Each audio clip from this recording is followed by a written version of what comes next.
Hey guys, welcome back to Bake with Banu Samee Tamil. இன்னைக்கு நாம என்ன பார்க்க போறோம்னா keto dieters, low carb dieters கான chicken recipe தான் பார்க்க போறோம். இதை எப்படி பண்ணலாம்ன்றத பார்க்கலாம். இது ரொம்ப ஈஸியா பண்ணிடலாம்.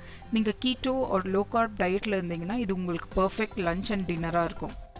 First நம்ம chicken-ஐ marinate பண்ணிடலாம். நான் இங்க 300 gram chicken breast எடுத்திருக்கேன். அதை இந்த மாதிரி குட்டி குட்டி cubes-ஆ கட் பண்ணிக்கோங்க. அதுல 30 gram தயிர், 30 gram உருக்குன வெண்ணெய் இல்லை அப்படின்னா நீங்கள் ஆலிவ் ஆயில் கூட யூஸ் பண்ணலாம். நார்மல் ஆயில் யூஸ் பண்ணாதீங்க, ஏன்னா கீட்டோ லோ கார்பில் நார்மல் ஆயில் யூஸ் ஆகாது. இதில் கொஞ்சம் உப்பு, ஒரு teaspoon chilli powder, turmeric powder, pepper powder எல்லாம் போட்டிருக்கேன். இதுக்கான ரிட்டன் ரெசிபி கீழே டிஸ்கிரிப்ஷன் பாக்ஸில் கொடுத்துருக்கேன், செக் பண்ணிக்கோங்க. ஒரு 1/4 டீஸ்பூன் இஞ்சி பூண்டு விழுது போட்டு நல்லா இந்த மாதிரி கலந்துக்கோங்க. கீட்டோ அண்ட் லோ கார்ப் டயட்டர்ஸ் வந்து மெஷர்மெண்ட்ஸ் பார்த்து தான் சாப்பிடுவாங்க. ஸோ என்னோடய டிஸ்கிரிப்ஷன் பாக்ஸில் நான் கிராம்ஸ் ஃபுல்லாக கொடுத்துருக்கேன், நீங்கள் மேக்ரோஸை கவுண்ட் பண்ணிக்கோங்க. இதில் கொஞ்சமாக நறுக்கின பார்ஸ்லே இல்லை அப்படின்னா நீங்கள் இது கொரியாண்டர் கூட யூஸ் பண்ணலாம். ஒரு டீஸ்பூன் லெமன் ஜூஸ் இதெல்லாம் போட்டு 1 மணி நேரம் மேரினேட் பண்ணிவிடுங்க.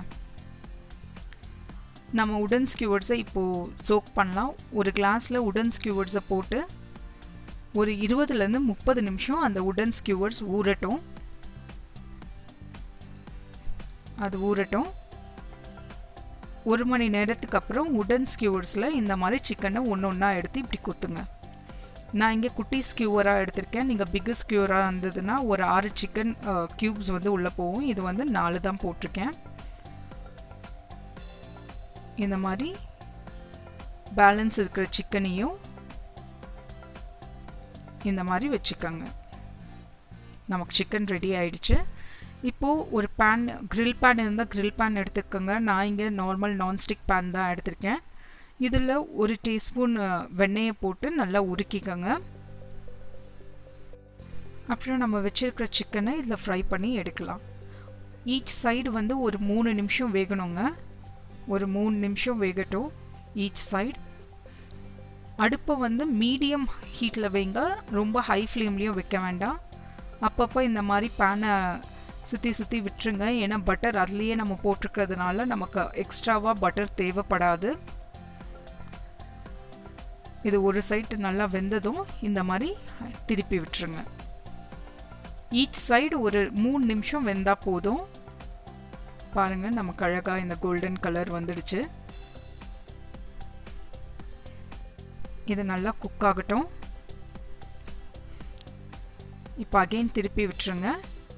ஈச் சைடு எப்படியோ ஒரு 3 நிமிஷம் குக் ஆனால் போதும். பாருங்கள், நல்ல கலர் வந்துடுச்சு. இது பர்ஃபெக்ட் ரெசிபி. நீங்கள் லோ கார்ப் டயட்டில் இருக்கீங்க, வெயிட் லாஸ் பண்ண போகிறீங்க அப்படின்னா கரெக்டாக மேக்ரோஸை பார்த்துட்டு நீங்கள் இதை ட்ரை பண்ணி பாருங்கள். இதை ட்ரை பண்ணி பார்த்துட்டு எனக்கு எப்படி இருந்ததுன்றதை எனக்கு கமெண்ட் செக்ஷனை சொல்லுங்கள். நம்ம சிக்கன் வெந்துடுச்சு. நம்ம இப்போ இதை சர்வ் பண்ணிடலாம். சிக்கன் ரெடி ஆயிடுச்சு. மறக்காமல் சப்ஸ்கிரைப் பண்ணுங்கள் அண்ட் பெல் ஐக்கானை கிளிக் பண்ணுங்கள். தேங்க்யூ ஃபார் வாட்சிங்.